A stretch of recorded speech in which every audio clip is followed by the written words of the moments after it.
Warning! The Stone Age Gamer podcast includes a lot of bad language. Cover your motherfucking ears.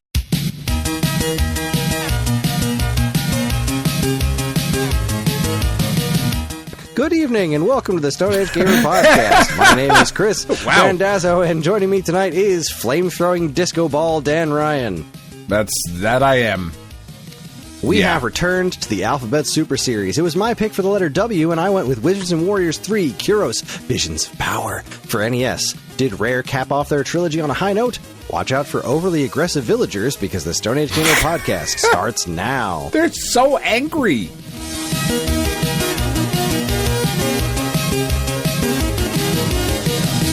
But only if you're dressed as a thief. Yeah. No. The villagers are happy if you're a thief. If you're dressed like a wizard, that midget's going to punch you right in the nuts. It's also how I feel when I see wizards. Like, what the fuck are you doing? Come here. I'm just angry. Stop it. Hi, everyone. This is episode 574. It's the week of July 18th, 2025, and welcome. For anyone new here, this is the official podcast of StoneAgeGamer.com. Dan and I talk every week about what's happening in the world of video games from a retro gamer's perspective, as well as whatever the hell else is going in our lives. And speaking of going on in our lives, not in on That's our right. lives. Speaking of which, I'm not telling you what's going in my life right now, Kris. We were just talking about our plans to see Superman, and I'm gonna aim to see it on Tuesday, where the movie theater does like cheap movie tickets. And I was just explaining to Dan that I was surprised that all of my whole family is excited to see it. So, and then Fantastic Four, we're gonna have to do something on. We're gonna have to record early that week too, because Fantastic Four comes out on our actual 15th wedding anniversary. So, right. Since we're broke and can't like go somewhere or do something nice, we're gonna just go see a movie for our 15th wedding anniversary. So, yay! Hey, man, but it looks good. Yeah, I think it looks really good. I don't give a fuck about the Fantastic Four. Like, they are my least favorite, like, Marvel team. I've just never been a fan of that book, other than when Jonathan Hickman was writing it.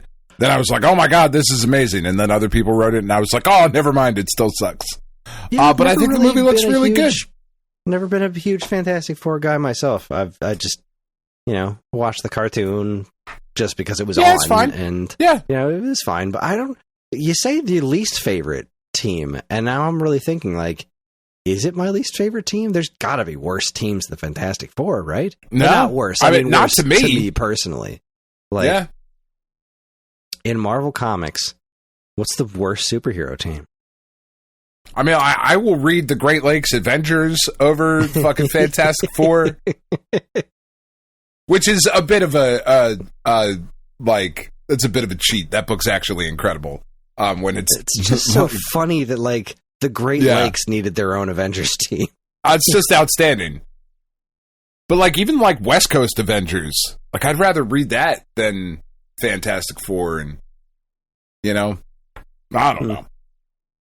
Yeah, I don't know. They've never really grabbed me. I'd rather read Fantastic Four over the Slingers. That fucking storyline from like 90s Spider-Man comics, but I don't know that counts as a team book. Sure it does. I don't know. Yeah. Anyway, that's going to be fun. But tomorrow, tomorrow is going to be a real movie-watching extravaganza here in the Randazzo household, because tomorrow, the highlight for me is that I talked about this for a couple weeks, that I'm having a friend over who's never seen Star Wars before. So I get to show an adult friend Star Wars for the first time, and her kid Star Wars for the first time, who's then having a sleepover with Ellie, and I'll be making chocolate chip pancakes for them on Saturday morning. So that's super exciting. But earlier in the day tomorrow is so Zombies 4 comes out tomorrow. Are you familiar with the Zombies movies, Dan? No. Is this like a Disney thing? Oh, it's a Disney thing. Oh, okay. I thought maybe, because I said no, I'm not familiar, and then instantly was like, wait, I think I saw a billboard for that when I was driving into the city this morning. Yeah, I thought it was a Disney thing. Okay. Okay, are popular. they? So, do you remember The Descendants? Oh, yeah. Yeah, this is that kind of, like, this is that same kind of production. It's a musical. It's about a girl and a zombie who fall in love. The first one was, I want to say, at best, vaguely tolerable. Oh, that is high praise. The second one is just positively wretched. So the first one, it's about how zombies want to be able to go to high school, and the high school that they go to naturally is all about cheerleading. It's just like, all the popular kids are cheerleaders. Like, this one guy, I don't remember his name, but he's like the head cheerleader guy. Zane. Something like that. And he's a real, stuck-up jerk. And, like, the whole thing is, like, the whole town, everyone looks the same, but this girl was born with white hair. And so she wears a blonde wig to cover up her white hair.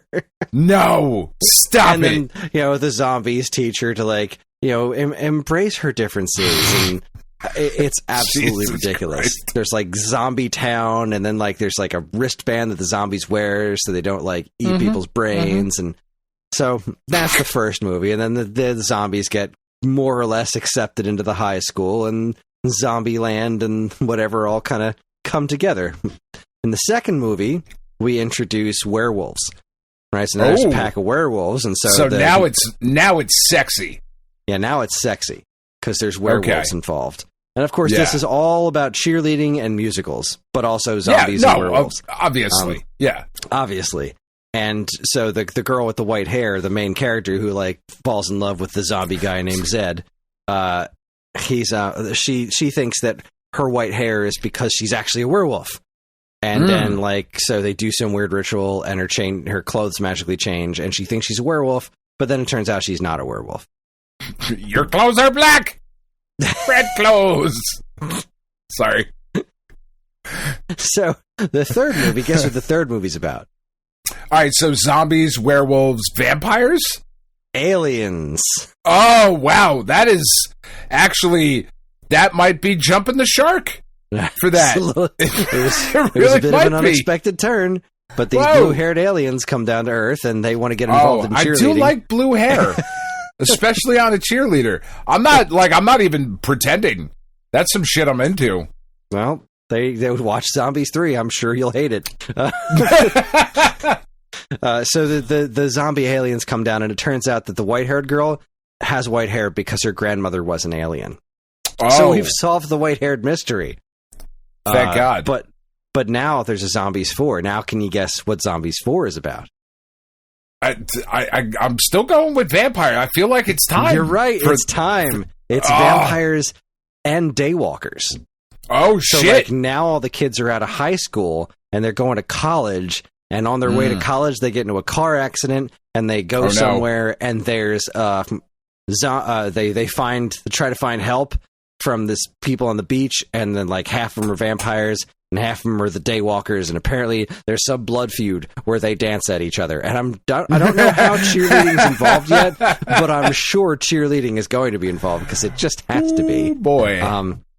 Yeah, it's spectacular. So Zombies 4 comes out tomorrow. It came out today on the Disney Channel. Disney Channel, I think it's airing tonight, or maybe even right now for the first time. But it hits Disney Plus tomorrow. And Ellie is so into these movies. Oh, that's awesome. She's so excited. So tomorrow, Karen and I are we'll be working during it, but we're all going to sit down and watch Zombies 4 on the premiere day for Ellie. And she's going to be thrilled. That's wonderful. I get they have this one song that's been reprised in all the movies. It's like the main song between the girl and the zombie. And it's so terrible, but it's kind of an earworm. Sure. And like they keep repeating the line, "We're going to be someday." We're going to be what? Like, that's not a sentence. No, we're going to be someday, Kris. What do you mean you're going to be someday? We're going to, it's about, the sentiment of the song is that a girl and a zombie falling in love will just be perfectly normal someday. Yeah. But then they keep saying, we're going to be someday. Someday. We're going to be someday. It bothers me so much. And that song will get stuck in my head for, days. I don't know that it should bother you that much. Because, this is not high art. No, no, it's not high art. We're not making it for high art. Like, we're just having fun. Could you just complete the sentence for me? Like, just all I'm asking for is complete sentences. I feel like musicals that's too much. And presidents should be able to speak in complete sentences. And right now I don't have either of those things, and I'm very upset about that. Zing! Man, it's a good thing he doesn't listen to this podcast. His feelings would be very hurt. I'm sure he would be very upset. And we would both be dead. Yeah. It's fine. I mean, it would be suicide because, Oh, of course. Obviously. It's like, isn't there like a solid minute of footage just like missing? Yeah. And where's that? Don't worry about it. Don't you worry about it. He killed himself. That's right. Why? Because I fucking said so. And I have a magic ear. Let's move on. That's right. So, before we go down that rabbit hole, do you have anything to tackle before we start talking about Wizards and Warriors 3, Kuros, Visions of Power? I don't know. Anything pressing you can't say for the checkpoint? No, it can all checkpoint. All right, then.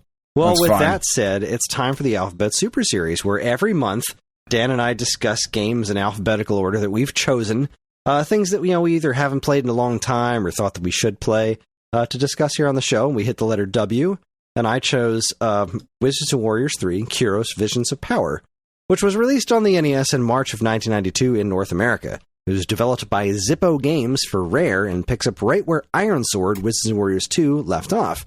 Kuros had beaten Malkill atop Icefire Mountain, but Malkill took on a weird green ghost form, blasted Kuros, and fled to the nearby town of... I've never really understood how to say this. It looks like Piedup? P-I-E-D-U-P is the name of the town. Piedup. Piedup. Like, I gotta get pied up. Yeah. Is what I fucking read that as. Let's do it. Where he captures and impersonates the king. Meanwhile, Kuros headed to the same town after, getting lost in the woods and punching some weird long-necked blue monster to get a sword. Yeah. For some fucking reason. This is the most Kuros, this is the most physically apt Kuros has ever been in a fight. If you've ever played Wizards and Warriors games, there's one thing Kuros is terrible at, it's being a warrior. Actually, stabbing things with his sword is always terrible. But this blue monster tries to jump him in the woods, and he just punches it and catches his sword. And now he's armed and right back to being useless. Anyway, he heads to the town, where he then has to join various guilds to gain new abilities to travel the expansive world, defeat Malkill once and for all. So Kuros' Visions of Power is a bit of a departure from the previous, I want to say 2 Wizards and Warriors games, because Wizards and Warriors X was also a departure in a bad way. This one's got a little bit more open world structure, which is kind of neat. What do you make of this game? What did you think of this game? Or should I explain why I picked it in the first place? Yeah, explain why you picked it first. So I love Wizards and Warriors. I thought the original Wizards and Warriors was great. It was one of the first games I beat on the NES because you have Infinite Continues. It's got a great soundtrack. I always thought it was really funny when Kuros died and his leg dangled. He spazzes out and then his leg just dangles there. It was a really neat game. And then Ironsword blew me away. Ironsword's got plenty of faults, but just from a audio and visual standpoint, Ironsword is magnificent. The giant boss characters, the art direction, the animations. Ironsword was just absolutely phenomenal, and the music and the friggin' soundtrack. That David Wise absolutely killed it on that one, and he also did Wizards and Warriors 1, and also did Wizards and Warriors 3. So obviously, when there was a third Wizards and Warriors game besides the Game Boy one, I was super excited about it, and so my next door neighbor James picked it up, and the two of us spent a lot of time playing it, and I was immediately kind of taken by this open world aspect of it. I loved that it picked up right where the second one left off. They showed Icefire Mountain, and it was like, all right, so there's some real continuity here, and right, Kuros still controlled the way that it is, still all about jumping, and less about combat, which is sort of unfortunate because Which there is are some great. boss characters in this that were like, you actually need to do some fighting, and it's like, there's this one boss you have to fight with a crowbar, and it's just, man, that's just, you gotta get real up close and smash him in the knees. Like, it's just a weird situation. Yeah. But I really liked what it was going for, and we spent all this time mapping it out, trying to figure out where everything was. And after many days spent over at his house and back at my house and playing this game for hours and hours, we finally got to the last boss, but neither of us could beat him because this game has 3 lives and no continues, no password system. Yep. There isn't even a Game Genie code to get you straight to the last boss. You get there and that is it. And we just couldn't beat this guy. He's, Malkil just flies around and you have to shoot him with your little laser swordy thing. And which isn't great. It's not great. It's not easy to control. It's not. It's intense, but maybe not for the best of reasons. But I have finally beat it. I did it earlier today. I finally finished it. Thank you. Nice. Thank you, Save States. It actually only took me 2 tries. To beat him this time because I kind of spammed Save States to begin with to get there. Made sure I had full health when I got there, and I think I just got lucky on my second time. I almost died, but I did beat him and finally saw the ending firsthand myself. But yes, that's why I picked this game, because I love so many of the concepts in it, even if its execution is pretty sloppy in a lot of ways, which we'll get to that. But I love the ideas that this game has so very much, and there are other things about it that I find utterly fascinating, like the fact that this game is insanely hard, and if you get to the last boss, you can just insta-kill yourself by giving the wrong answer. Yeah. Which is super fun.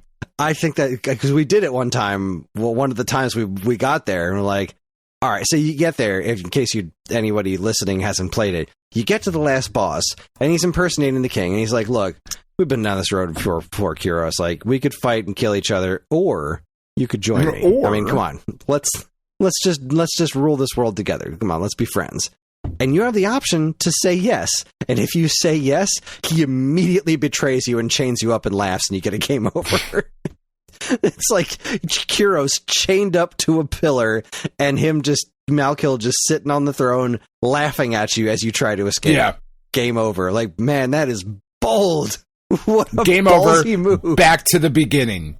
You assholes. No, like, fuck you, dude. That is such a dick move. That's such a dick move. It's like the game's way of saying, like, oh, you're going to join the bad guy? Well, fine. Fuck you. I just think, like, it's I appreciate the chutzpah, I suppose, that it takes to be like, no, we're shipping it out that way. Like, no, I was fucking kidding. I was kidding. Don't do that. People are going to hate us for that. Oh, I love it. I have always loved that so very much. What a bold move. So yeah, what are your thoughts on this game? I don't like this game. I wanted to like this game because I like the first Wizards and Warriors. I like Iron Sword a lot more because I played that one a lot. And this one I really never spent a lot of time with because while I like Wizards and Warriors and Iron Sword, I don't love them. I don't love the way they look. I don't love the way Kuros controls. I hate the fucking little wet noodle dick thing that he swings around that's supposed to be a sword. Like, I find them frustrating. It also came out in 1992. Genesis and Super Nintendo were out by the time this game hit. Yeah, like I was way older and cooler than this game was. So I didn't play it. So I put some time into it over the last 6 months or whatever it's been since we've done the Super Series. And man, yeah, this one I don't like. I don't like like you said, the ideas are neat. I like the fact that I can be a wizard or a thief or a knight, but I don't like doing the things to get to be those. I don't like, oh, now I got to do another challenge and get another statue and my clothes changed color. Okay, that's cool. Like, this game frustrates the shit out of me. It is an extremely frustrating game. Like, really, it's just not fun.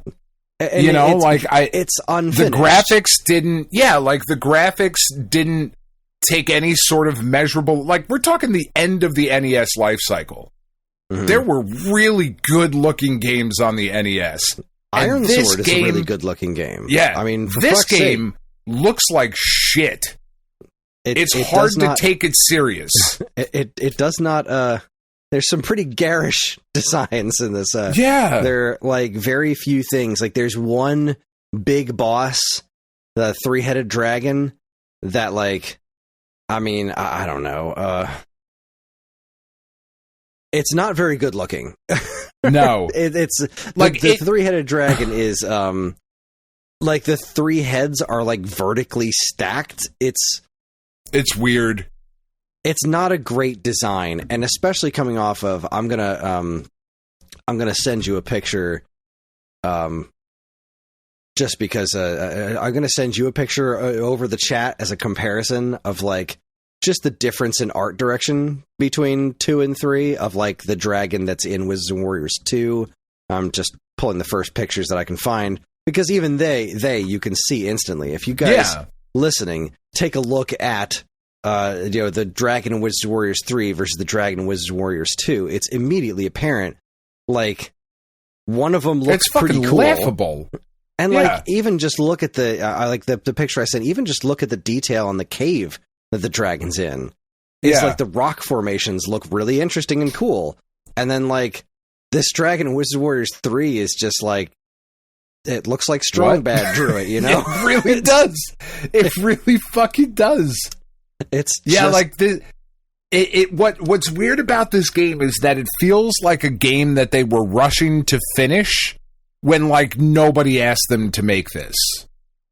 So you know what I mean? You're not terribly far off. They did, which is weird. Iron Sword was a big success, so they commissioned a third one, and they got to work on this third one, and they hired Zippo to do that. Hold on a second. Let me get my notes back up. Yeah. Wizard Warriors 3. Where are you?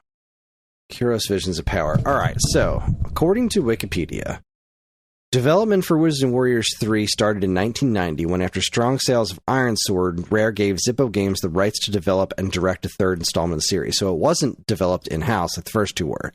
The company's founders... Which is obvious. The company's founders co-designed the game. Stay Pickford, I think I'm saying that right, was the lead artist and designed all the concept art for the game, while Lyndon Brooke also assisted with some of the drawings, blah, blah, blah, blah, blah. The game... This is the part that I think is really interesting, because, again, I loved so many of the ideas in this game. I just... Yeah. And I fell so in love with the ideas, which is why I like this game so much. But it's not good. It's not done properly. So the game was originally titled Silver Sword, which was the name of the development project.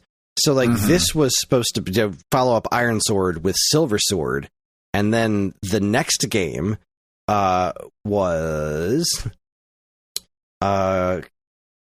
to rectify the situation. Pickford called for what he referred to as, quote, the ultimate cheapo cop-out, where a UFO abducts Kuros with a teleport beam, sending him into the future and setting the stage for the next sequel, which would have been called Laser Sword.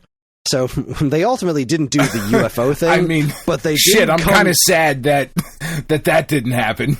That sounds fucking awful. I mean, I don't know. I think that sounds awesome. I mean, not the like UFO it part, sounds awful in the worst way, in the best kind of way. Yeah, like it's not too different from what actually happens when you beat this game. A random time portal opens up, and you sit through this obscenely long cutscene of just numbers flying at the screen through a time portal. But then they don't mention it for the rest of the ending. The ending's just like. Pydup's back in peace. Malkiel went away. Hopefully Kuros will be back if Malkiel comes back. Like, they don't mention anything about the time travel thing at all. It's just it's just up. A thing that happens. So they used a different way to draw the graphics than Rare usually does. And according to Wikipedia, however, near the end of development, time constraints led the Pickford brothers to sell Zippo games to Rare, in which Zippo was renamed Rare Manchester. With Rare as their boss, morale dropped for the development staff, and eventually everyone left the company before the game could be completed, thus shuttering Rare Manchester down. According to Stay Pickford, quote, one of the programmers completed the game himself after the studio closed. Pickford included a cover which consisted of a knight in a light blue armor, in which he said, quote, was just something I drew for fun. However, when the final version of the game was sent to Rare for approval after the studio's closing, they threw away the cover and added their own. According to Pickford, the document came back with about 2 typos fixed, a new cover, and, quote, revised by Tim Stamper in big letters on the title page, with all trace of myself and any Zippo Games names removed, so I guess Tim had a major role. So yeah, clearly this went through some problems in development, and you can see it in the final product. He wanted to make this sort of like, bigger adventure type thing. The joining the different guilds to have the different abilities, I love that. There's the Thieves it's a Guild. Cool idea. The thieves are welcome in this thieves town, but the knights that live above them aren't welcome, and the wizards that dwell underground aren't welcome. You go down into the depths, and the wizards are there, and that's where the wizards guilds are. But then the knights aren't welcome, and then you go to the castle and the other two. So, like, having to change between them, but also having to use their specific abilities to get to new areas was neat. Like, there's this weird beehive thing you can't get past unless you have the fireball shooting wizard, There's a strange glowing man that can teleport and stop you for some reason, who's impervious to everything except axes. Because why not? Because why not? Well, there's the corner of the town, there's these giant glowing liquid barrier things that nobody seems to mind. No, those are fine. Off a house, and the only way to pass them is by being a wizard that can temporarily turn invulnerable.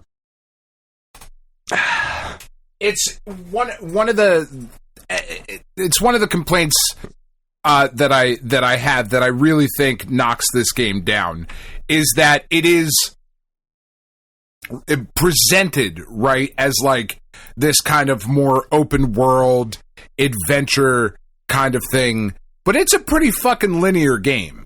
Like, you can't really do things go around and you can go just fuck around the town for a while. Like, you can do that, but in order to progress, you have to do shit in order.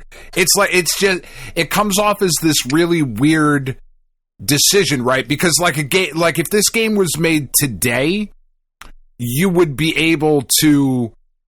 I feel like this is the type of thing where you could join the Thieves Guild if you want to and have these additional things, but you don't have to. You can do that stuff out of order. You can get the the Knights Guild and the Wizards Guild. Like, you can get straight, if you find the gold statue first, beat up that worm and then get the gold wizard before you even get the second wizard. Like, you can do that stuff out of order. You can find the princesses in a different order or whatever order, or but then you find these other treasures that you can't just drop, and you have to you have to find the wise men, right? So if you find a treasure and it goes in your inventory, you can't have too many of them in there, because if your inventory is full of the stuff that you have to give to the floaty wise men, the princesses won't give you the jewels that you need to get into the final area to fight Malkill, which is like, again, like, I almost see the merit in it, but it's not fun. But it's not fun. It's not fun. Cool. Yeah. But then when you find the princesses,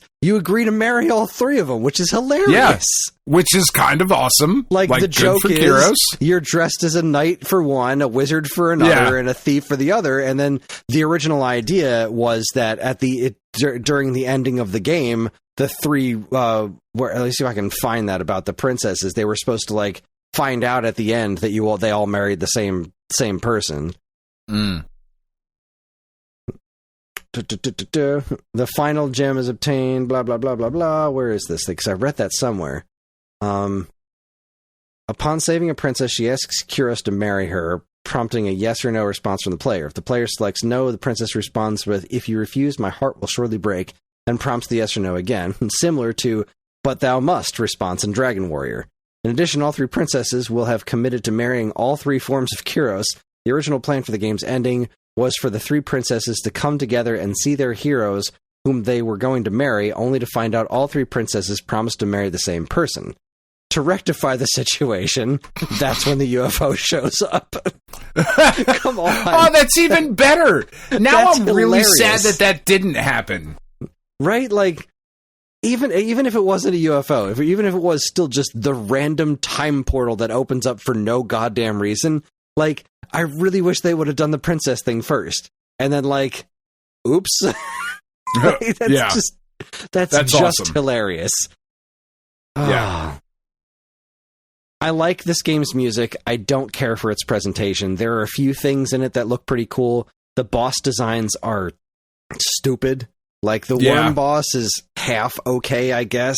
The dragon we already talked about. That weird monster thing that guards the statues for the Thieves Guild that, like, jumps at you with its arms and legs backwards, like, in a really awkward way, is like... Well, and what about, like, thing? right at the very beginning of the game, Malakil's fucking silly-ass face as he, like, makes a big blowy face.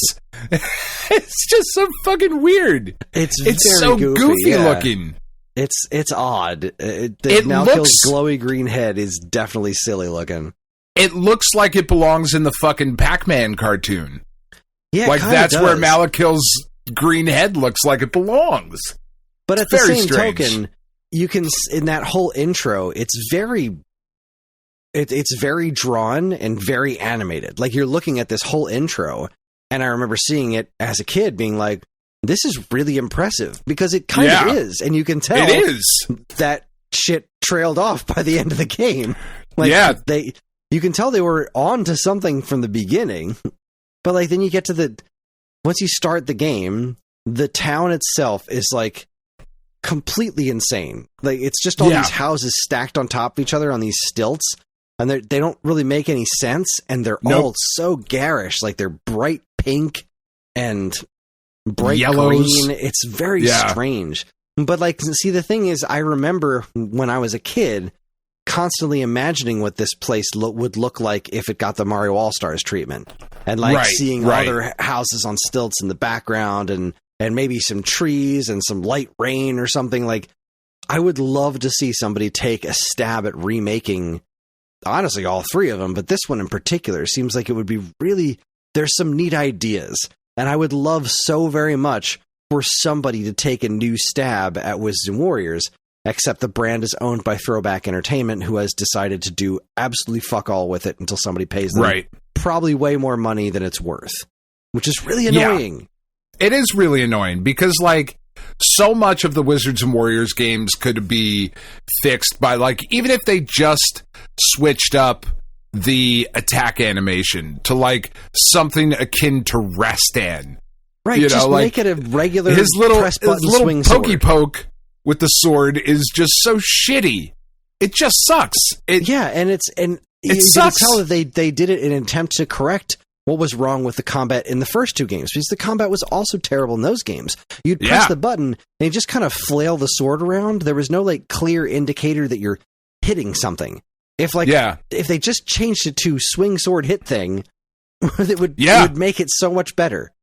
And that would be a really cool thing to do, to tackle these games, to remake them. They're so high on my priority list of things that should be remade. This is what Rumblemans should be doing. There you go. Come on, Rumblemans. He was just asking Ground up reboot, solo developer, Wizards and Warriors trilogy. I mean, obviously not that. I mean, that would be great, but no, Kris and I will do the voices and the music. This game is a bit of a heartbreaker, but also, like, I was having fun the whole time I was playing it. I don't know. I'm such a sucker for this game. Yeah, like, I recognize the whole time. Like, I can't say I definitely wasn't having fun the whole time I was doing it, but being able to spam like the EverDrive's save states for things like the Wizards Guild, and, like, where you have to fight the statues, and it's just like, go in, poke it, sit back, let it go through its 15 seconds of animation, poke it again, go, like, sit back. Like, fighting those statues is just not fun. There's no part of the combat in this game that's any kind of fun, which is, I want to say, its biggest problem. Like, if the combat was even kind of fun, because, like, I like controlling Kuros. Like, I always liked how ridiculously bouncy he is in all three of these games, because it makes no sense. It's very silly. None whatsoever, yeah. But, and I liked how... Go ahead. I was going to say, like, I think that might also be part of the issue that I have with Wizards and Warriors kind of overall, is that it to me, it feels like it should be a lot more obviously tongue-in-cheek than it is. Because it almost feels like a fucking Monty Python sketch when you're controlling this ridiculously bouncy wizard, and especially the ending of 3 with the weird time portal. Like, if they had gone further in that direction, because there's like this weird trying to like also make it serious with like fucking Fabio and shit on the cover. You know, like, but the games themselves to me, it's have always also been kind of silly. Like, the original but that's what I'm saying. Game, like, you beat a boss, and there's like a princess tied up to the ceiling, and you cut the cord. The princess comes down, and you walk the fuck away. You just keep walking. Yeah. You just leave her there in the cave. That's what I'm saying. Like, so there's like a tonal inconsistency. A floating smiley face for combat. I know. But then they try to play that serious, you know, like, also at the same time. It's just a weird fucking franchise. I think you're right in that being developed in a consistent direct, like, one way or the other, either make it serious or, you know, make it goofy as shit. I would prefer the goofy as shit treatment. I think could be really fun. I like the kind of half serious tone personally. I'm okay with that. But this one in particular did really not. It didn't nail the tone, I think, the way the first two did. The first two were like, it looks serious, but it's just a little off. Like, it's just a little odd, you know. This one just kind of went in a lot of wrong directions, and as far as that stuff's concerned, I think. I do like it overall. It's a goofy ass weird game, man. Let's get to the grading, shall we? Okay. Yeah. I mean, did you have anything else to add? No. I think I've said everything I need to say about it. I'm thrilled I finally beat Valkill. I'm super sad that we're never going to get another one. Like, I love the idea of Kuros being in the future. Like, what kind of game would that have been? That sounds really interesting. Yeah, there's a fun, goofy idea obvious. There. So obvious this game isn't finished, and it would have been wonderful for it to have gotten another pass, because the bones are there. Like, there's a cool structure here, but boy, it would have been cool to have another pass. Anyway, graphics. 1.5. I'm not willing to go that low myself, because, well, it does have a lot of bad looking stuff. I've seen worse, you know, like, it's cohesive, it animates relatively well, it doesn't fall to pieces. I mean, I could be talked into a 2. I'm going 2. I don't need to talk you into nothing. These are our scores. No, I was going to say, like, I could, but no higher than that. I think I actually might go 2.5 just because of the intro. The intro does look rather nice with the trees. Yeah. It's well put enough together, but I can't go higher than a 2.5. It's just the art direction is so garish in this game. Sound. I like the sound of this. David Wise did an okay job on the soundtrack. Yeah, a couple of songs I think are genuinely good. I would say that this is like around a 3.5 because the music is good. Yeah. But there's not a ton of other like sound effects that are like, the this all sounds really... sound effect is interesting, I guess. It's fine. Yeah, 3.5 is exactly. It's very middle of the road. It's not a masterpiece. Some of the songs are real good. The problem with tying specific songs to specific outfits is that you no longer have music that matches your surroundings. Right. You know, it just doesn't really quite work. Yeah, but then that music. Why are we playing a jaunty pirate theme at this funeral? That's weird. Like, it's kind of odd. Doesn't really work. Yeah. Oof, Control. I think I'm gonna go again with a 2.5 because while I like the jumping, the combat's terrible.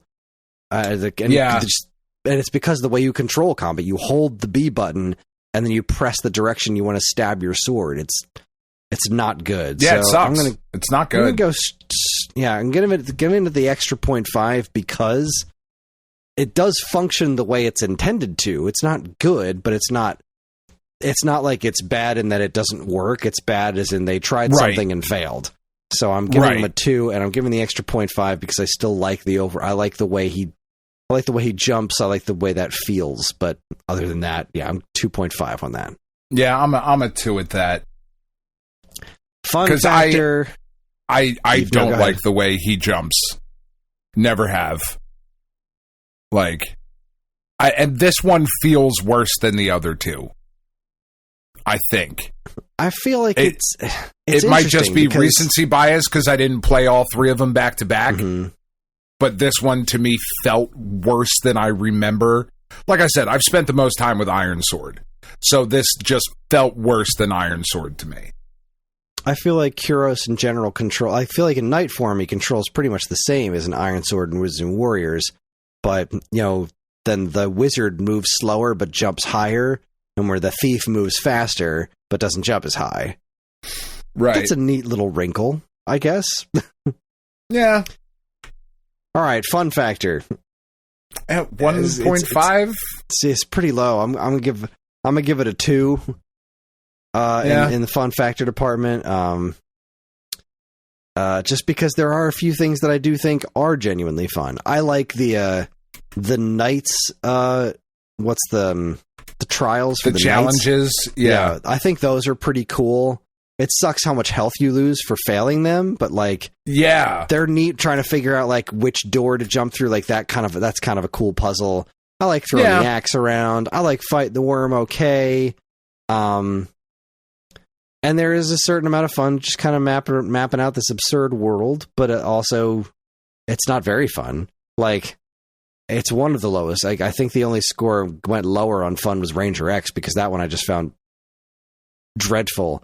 This one I did find pieces of fun in. So I'm going 2 on fun factor. But I think your 1.5 is probably more fair. Yeah, I mean, this is definitely not the lowest fun factor that I've given. I gave a 1 to Silent Debuggers. Because I did not find that game fun at all. And I gave a 1. I gave a 1. Eternal Champions. Yeah. What did I get? I gave a 0.5. I gave a 0. Contra. Yeah, I was going to say, I gave a 0 to Contra, Legacy of War. This is definitely more fun than Legacy of War. No question. It is, there. yes. This is definitely... Because there are at least awkward chuckles to be had at Wizards and Warriors 3 of what the fuck was that? Whereas Contra is just I am glad there's not a puppy in front of me because I would punch it. I'm so fucking angry right now. Brutal. Yeah. All right, so that's a solid 10 for me. Well, that is a respectable 8. The same score that I gave Jersey Devil. So, Jersey Devil got a 9 out of me. Oh, yeah, you're nicer about these than I am. I feel. I think it depends on the game. I mean, Legacy. What'd you give Legacy of War overall? 3. That is my lowest ranked game at a 3. That got a whole 5.5 out of me. What about Eternal Champions? 6. Same here. Yeah. Then Wizards of Warriors at an 8. Jersey Devil, Karate Kid at an 8.5. Although, now that I'm looking at it, if Wizards and Warriors 3 is an 8 and Karate Kid, I feel probably should be higher than an 8.5. But maybe not. I don't know. Yeah, Karate Kid, it got a 10 out of me. And, but then that overall score is for different reasons. So. Yeah, that's fair. Wizards and Warriors 3, I do think it controls better than Karate Kid. Karate Kid controls absolute shit. It does. Karate Kid is a terribly unfun game to play until you map a button to jump, thanks to the power of shmemulation. Yeah. then it becomes a great game. Yeah. So but I can't grade it based on that, you know? I'm glad we played it. I'm very glad we played it because I'll always have a good place in my heart for this game. I love its potential. I think it's a very interesting game. It's just unfortunate that it turned out as not good as it did.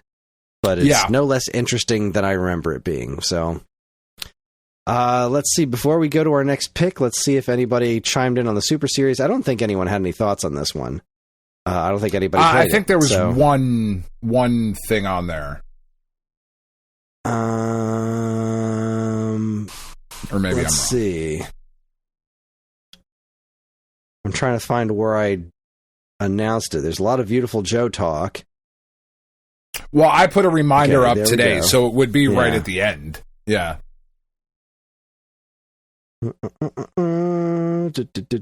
Just checking through everything here.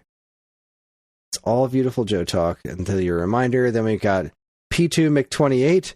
The only thoughts I really have about Wizard of Warriors 3 are, I hope it's good, since I found the trilogy CIB for a great price. In a perfect world, I would have had time to play all 3 games to catch up for tonight, but Sieste Levi.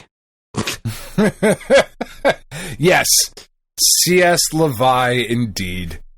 Rumbleman said, looks at my work calendar. Guess I'll try to play the next game. And Tiny Matt said, yours too. Looks at watch and remember I was supposed to leave work like an hour ago. So yeah, nobody played this one. Well, son of a bitch. Yeah. This is a really interesting game. No, you did. It's not a great game, but it's a really interesting game. Even to play around with for a little while, be like, they sure swung the bat. They sure did things. They sure did. I'll take a bad ambitious game over a just a bad game. Mediocre. Yeah, overall mediocre, unambitious game. I'll do that. So, all right, we're on to X. What's your X pick, Dan? Please don't say X-Men for NES. Oh, obviously, it's X-Men. No, it is for the NES, and this is a game that I've always been really, really interested in. I was always really drawn to the fucking overly simple box art. I don't know why, it just really worked for me. I think I know what game you're talking about. But this game, it's really like, because I try to look at some review scores, not like I don't read reviews before I pick these things. But I want to make sure that I'm not picking a game and when I pull something up, it's like 13 people gave it a half a star, because I don't want to do that to people. You know what I mean? So just taking a quick glance, like review scores for this seem to be all over the place, which is what I remember about this game, having never played it. I remember people loving it and people really, really not liking it. So for the next month, we are going to play Zesty for the NES. I knew that's where you were going. Yeah. Developed the space action by adventure. Atlas. Yes, right? Like, I'm so, like, what the fuck? I love the font on there. I don't know. I just always thought it was really cool. But this is a game that's developed by Atlas and published by Hudson Soft. It came out pretty late in the NES, for us anyway. It came out in 1990 here, so like not at the end of the life of the system, but developers knew what they were doing at this point. It's a combination platformer, shooter, tube shooter, where you get new weapons and stuff. Like, I don't know. That it's this game is all over the place as far as what people think, and like, yeah, I'm really interested to give this a shot because I've never played through it. I don't know that I've actually ever even played it. I have definitely not played this. I own it. Big shock. Okay. Yeah, big shock. But I've never played it. All right. Fascinating. Good pick. Well, we are playing Zesty. I mean, don't say good pick yet. Might be a terrible pick. No, it's a great pick because we're interested in playing it. Whether the game is bad, it doesn't matter if the game's bad or good. If it's interesting, and I think it's an interesting pick. So, yeah, there we go, folks. Your next game in the Alphabet Super Series is Zesty for the NES. And with that, we're going to take ourselves a quick break. When we come back, we're going to take a look at Week Old News. You're listening to the Stone Age Gamer podcast from Geekade.com. Stick around.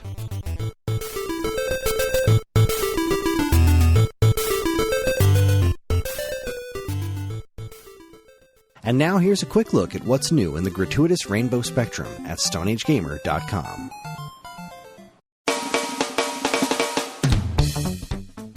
Commercials. Read my Superman article. Buy my book. You want to bullshit commercials? We can bullshit commercials. I'll do that. What do we got? Let's talk about the blog. Yeah, so for this week on the StoneAgeGamer.com blog, I decided, because I'm so hyped about the Superman movie, that I would write about my top 5 favorite Superman games. Which you might be sitting there thinking to yourself, top 5? Fuck, I can't even think of a top 3. But I managed to come up with my top 5. I'm relatively certain that I like the order, because I kind of flip-flop every now and again. But I'm actually really curious to hear what you guys think about my ranking here, because like we talked about a little bit last week, Superman has never had a great game, but he's had a couple that have come really close, and I wrote about him. You certainly did. The NES game did not make the top 5, just in case anyone was wondering. The Atari 2600 game. No. Both of those are hot ass. So, Stephen Michael Williams commented, haven't listened to the podcast, so I'm not sure if this gets mentioned, but Lego Batman 2 DC Superheroes stars and features Supes, among many others, and it is quite an excellent game in many ways. I very much considered putting the Lego Batman games into the mix, because that's probably the best Superman has ever felt, like control-wise, in a game. And it's a really good representation of his powers, and like they all make sense. It is probably the best representation, but I also didn't include like fighting games either, or Justice League games, because like even though Superman is in Injustice and he's in the Justice League games that came out, I wanted to focus specifically on solo Superman games.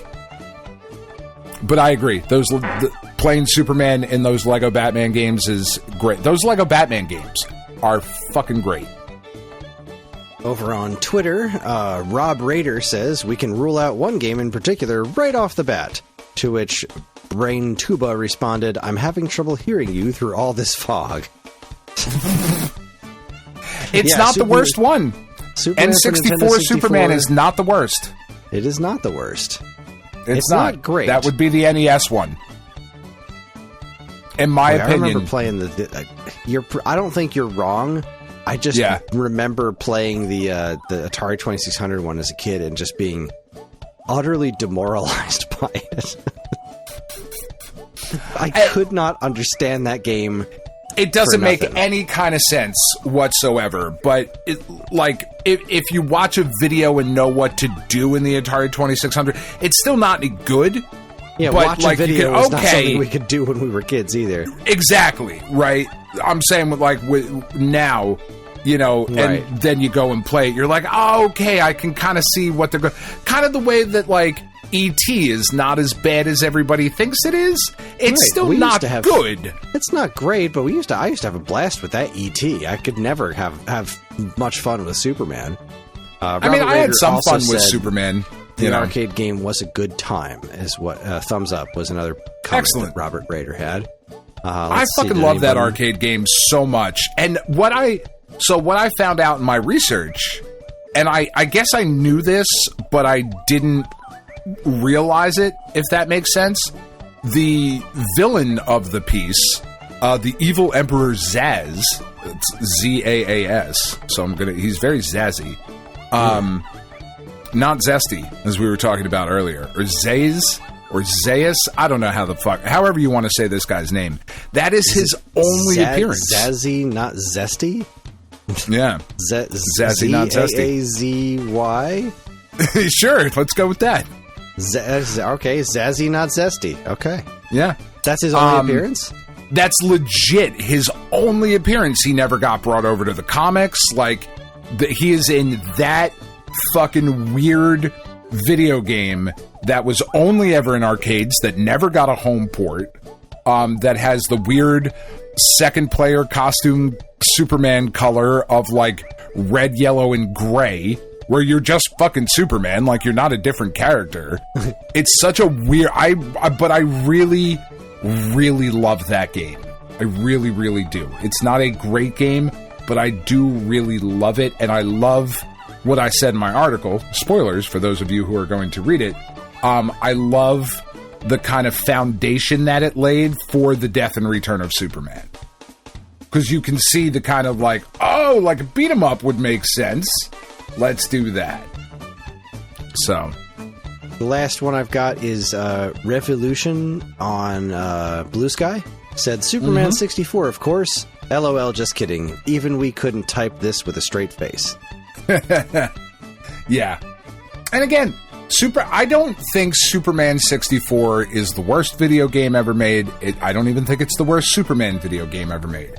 I do think it is one of the most confounding video games ever made. It's one of the most disappointing video games ever made. It's certainly one of the most disappointing. But like, what even were we going for here?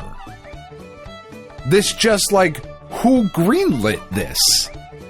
And went, yeah, that'll be fun.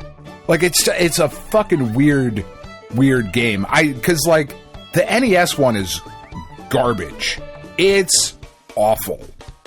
But I also kind of get it, because, like, we didn't really know how to make video games yet. You know, like, some people did, but, like, not everybody. Yeah, it's, I don't know. But anyway, I was really happy with the way the article came out. And I think my number one is, I think it makes sense. Anyway. Now, what of Sunman? What about Sunman? Like, do you know about Sunman? Yeah, I do. Yeah. I do. I've always wanted to try that one. I don't remember having played it. Well, it didn't come out in North America. No, I know, but I have it. You know what I mean?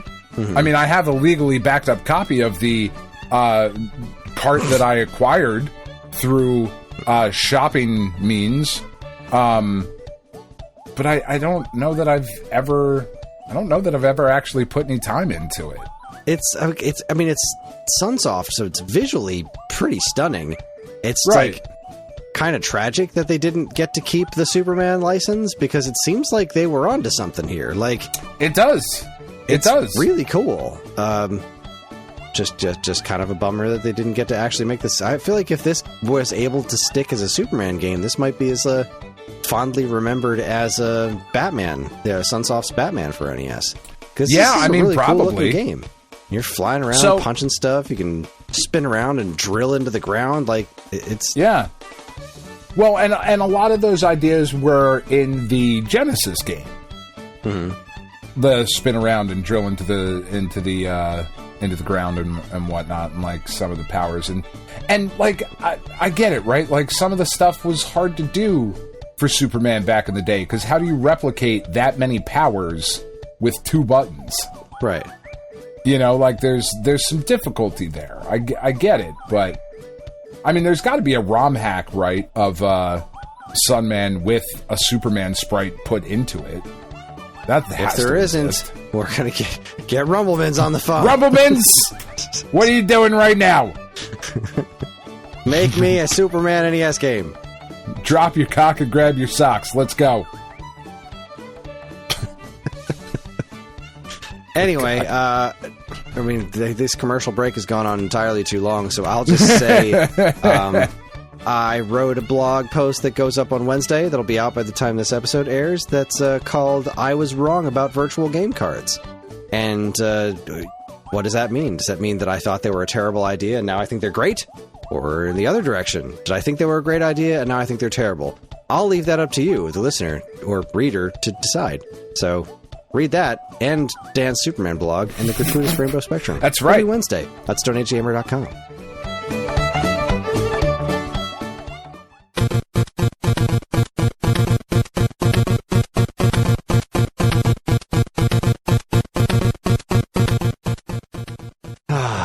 All right, everybody. we're back. That was a fun commercial break, huh? That was a very long commercial break. Yeah, pretty good. But I feel like we're better people now on the other side of it. I believe I agree with you. The only thing that's going to make it better is my favorite segment, your favorite segment, everyone's favorite segment. Strap yourselves in for week-old news. Thank you. I laid that out for you, and you drove it home. Appreciate it. Welcome to Week-Old News, where we talk about all the news that was new a week ago. And unfortunately, it's a pretty light week for news. At least news that I found that I thought was even vaguely interesting. Let's see what I've got here in my saved stuff. Former Xbox... I just like this headline. GameSpot reports former Xbox boss says he knew Sony's Killzone 2 E3 showcase was bullshit. Cool. That's a fun thing to talk about now. Like, what the... good God.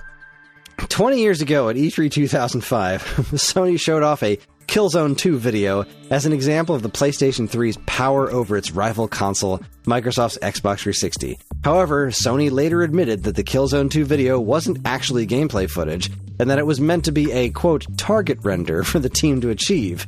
Now, former Xbox boss Peter Moore has shared that he knew all along that Killzone 2 demo was BS. Quote, it was exactly the same tactics of creating a very expensive movie, said Moore. But when the game came out, it was completely BS. I knew it that night when I watched it. I thought there's no way they're delivering this experience. They're doing the same thing to us as they did with Sega, which is to go, alright, cute little Xbox 360 coming out, but the big boys will be out with the PlayStation 3, so you should hang around and wait for that, because look what we can do. Yeah, you're right. That's what Sony did with the Dreamcast. They were like, oh, this is going to do so much better more than the Dreamcast could ever dream to do. And then the games came out and they were like, so they're a little better than the Dreamcast. Okay, that's neat. Yeah. But by then they had sold you that bill of goods. And yeah, that Killzone 2 thing. I remember that being a thing where a lot of people were like, no, the game's really going to look like that. That's actual gameplay. And then it was like, right. No, it's not. It isn't. Spoilers. It wasn't. Good times. This is a neat one. Time Extension reports, almost 35 years on, a Battletoads mystery appears to have been solved. Okay. So I didn't... I remember this being a thing, and if you look at the back of the box of Battletoads, there's a screenshot for a level that doesn't really exist in the game. And I remember as a kid being kind of upset about this. There's a stage that looks like the stage of Volkmeyer's Inferno, where you're on the jets, but you're riding this weird little like Flintstones looking car. It's got like two steamroller things, and it looks like the turbo tunnel. Okay, so, like you're doing jumps. So there's all this bright yellow fire in the background, but the stage doesn't exist in the game. So it's like I guess I just assumed it was from an earlier version of the game. And turns out that is the case, because somebody posted on YouTube pre-release. Let's see who posted this. Thanks to Jordi Gutierrez Hermoso, we now have the answer. Jordi spotted that Kris Bienek, former editor-in-chief of Tips and Tricks magazine, uploaded some footage of a beta version of the game on his Video Game Ephemera channel, taken from a VHS tape. And if you watch the video, there's an early version of that stage where you don't get on jets, and instead it immediately turns into the fire, and it looks like the fire on the back of the box, and you get on these silly little steamroller looking things, and instead of jumping over blocks like you do in Turbo Tunnel, you're jumping over these like bricks of fire, except they come from both the front and the back. It's pretty wild. That seems even more fair. Yeah, like, I feel like I understand why it got taken out, because, like, holy cow, like, so you can't you can't just hang at the back of the screen anymore to give you more time to dodge things, because if something shows up from the back, you're immediately dead. So, yeah, it's pretty broken. But, it's neat that's been solved. Like, this is where that screenshot's from. There is an earlier version of this stage that looked like that, and there's footage of it online now. Yeah, that's neat. Neat. Good job, Internet. Yeah, well done. Way to use your powers for good this time, you pricks. Yeah. Meanwhile, on the opposite side of the spectrum, IGN reports stapler behind GameStop's infamous Switch 2 launch disaster up for auction, and the bidding is now over $100,000. Which I guess isn't all bad because it's going to charity. Sure, but also, there are people in the world that are hungry. Just, your money could be put to better things. You could be just donating that money to charity to begin with, but the bidding is... Right. For the money raised for the stapler sale will go to Children's Miracle Network hospitals, which, good cause, but also Ryan Cohen said, if this reaches 6 figures, I will include my underwear. Good for you, Ryan. You're Quote, fun. The black stapler used by a GameStop associate who, in a moment of launch night excitement and misjudged enthusiasm, stapled a receipt directly to a customer's new Nintendo Switch box. Its description reads, in reality, this stapler was responsible for doing this numerous times. Features authentic field use wear throughout and retired immediately from service. The stapler now stands as a retail legend born from a half-second decision. Wow. Oh, I don't know about that. Legend is doing a lot of heavy lifting there. That's a bit of a harsh word. GameStop did something dumb. That's not legendary. That's common. No, that's par for the course. Yeah. So GameStop fucked up. Oh, did they? Did they now? Weird. That's crazy. That almost never happens all the time. That almost never happened today. Moving right along, Polygon. Sorry, it just took me a second to quantify what you just said. Yeah, I'm very funny. That almost never happened today. Polygon reports the SAG AFTRA video game voice actor strike is officially over. A month after the strike was suspended, SAG AFTRA has voted to ratify the 2025 Interactive Media Agreement. That's great. Yeah. Yeah. So, let's see. Quote, together we have achieved far more than many thought possible and have made important headway in our ongoing efforts to expand video game performers' rights and ensure sustainable careers for those dedicated to this vibrant art form. The union said in a press release, we express our deepest appreciation to the dedicated negotiation committee made up of 4 fellow performers working in partnership with our expert negotiating staff and lead negotiator Ray Rodriguez. So if it's my understanding that this is obviously helping them. The biggest win for the guild in this new agreement, and one of the main reasons voice actors are striking in the first place, is the implementation of AI protections for performers working in the games industry. SAG AFTRA says that the updated contract establishes foundational guardrails around AI, including informed consent requirements across various AI uses and the ability for performers to suspend informed consent for digital replica use during a strike. Because AI is fucking terrible, and it's going to just because it's steamrolling all of us because that's where billionaires want to put all their money to put us all out of business and make us all die horrible deaths. Doesn't mean we shouldn't fight it. Just because it's a losing fight doesn't mean it's the wrong one. Lay down and let the robots in you, or something like that. So good for all of us. Again, I like it when good news happens. It doesn't happen all that often these days, but you know what? That's some genuine good news. Doesn't happen a lot, but it's not bad. Not bad. So speaking of good news, the last story I have is Polygon reports Shark Dentist combines 2 phobias into one ridiculous roguelike. Yeah. All I saw was the image for that, and I was like, I'm in. That seems like a good idea. I'm just going to read this paragraph here. It says, it's shark season, and nobody knows that better than Alice Games, the developer behind the upcoming marine dentistry simulator, Shark Dentist, an aptly named horror roguelite in which you play, you guessed it, a shark dentist. Failure means death. Yes. Yeah, 100%. It does. It does. Good work. I can't wait for the movie adaptation. Oh, God. Yeah. It has to be at least as good as Sharknado, right? At least. Oh, boy. Sharknado. What a classic. I don't know. I've never seen it. You've never seen... All right, don't ever even consider watching the sequels. I think you watched the second one, and it's just atrocious. But the first one is hysterical.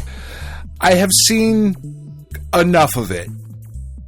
I've seen clips. Seen some of... Yeah. I've seen clips. I've seen enough. Tara Reid. I've seen Ian Ziering. Like, I'm not spending any more of my life on that movie than what it has already gotten. Magnificent. Oh, Sharknado. I don't ever want to watch it again, but I'm glad I watched it before. I think that's it. Yeah, I mean, this is a light week for news. I did not have a chance to watch the State of Play yet today for Ghost of Yotai, so I didn't even realize that was a thing. Yeah. I mean, I don't need to be sold anymore on that game. You know, Ghost like of Yotai drops predecessor Samurai Combat to make Atsu a walking arsenal. Yeah, like there's... Okay, I'm in. I'm not expecting the first game. I don't want a repeat of the first game just with a different character. You know, like I want something different. I'm excited to see where they're going, and I'm sure it's going to be fucking... Like, Sucker Punch has not made a bad game yet, in my opinion.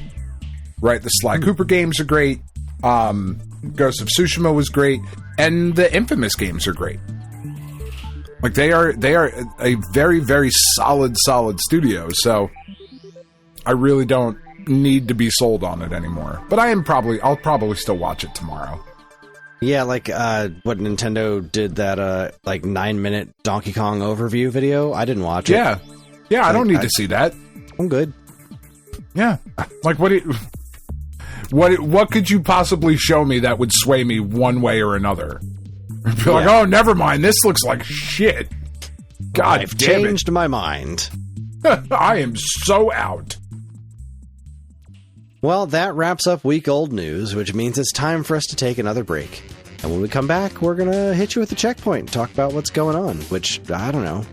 We'll find out. You're listening to the Stone Age Gamer podcast from Geekade.com. Stick around.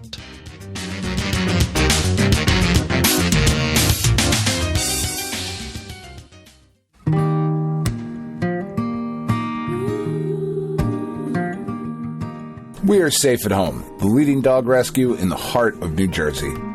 Are you searching for a loyal companion, a dog that will bring love and joy to your home? Look no further than Safe at Home. At Safe at Home, we believe in giving every dog a second chance. We rescue, rehabilitate, and find loving forever homes for dogs in need, right here in the Garden State. Our dogs are ready to make a lasting impact on your life. Each one has a unique story, a wagging tail, and an incredible capacity for love.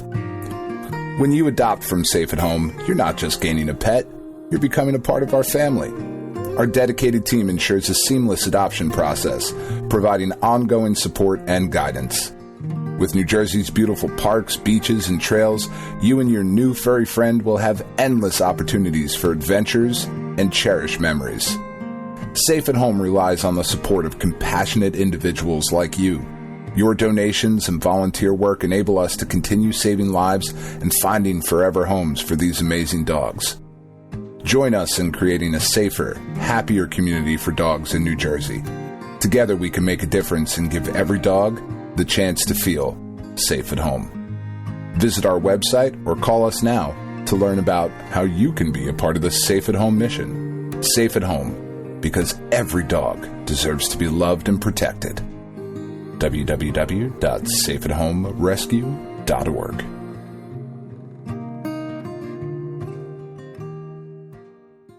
Hey, I'm Ryan. And I'm Andy. Neither of us are David Crane, but we are the hosts of David Crane's Amazing Movie Time. That's our monthly Geekade Patreon exclusive podcast that covers movies that are cult classics, weird, or just sometimes laughably bad. We ourselves have at least two of those qualities, so I guess it makes sense to hear what we think of those movies in retrospect. You can hear all that and more by becoming a Geekade Patreon supporter. And, as always, be kind, rewind.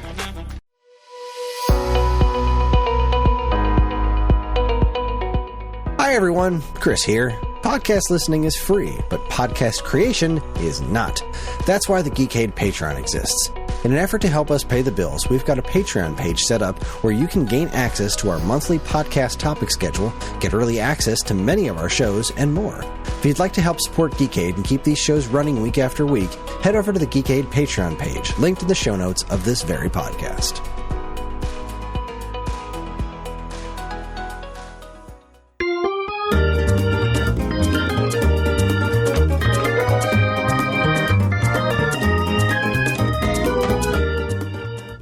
All right, everybody, we're back. It's time for us to discuss what's been going on in the Checkpoint. Checkpoint! So, Dan, I have a question for you. Yeah, 7. Did you watch Ironheart? I did. How did you like it? I thought it was really good. I thought it could have been really great.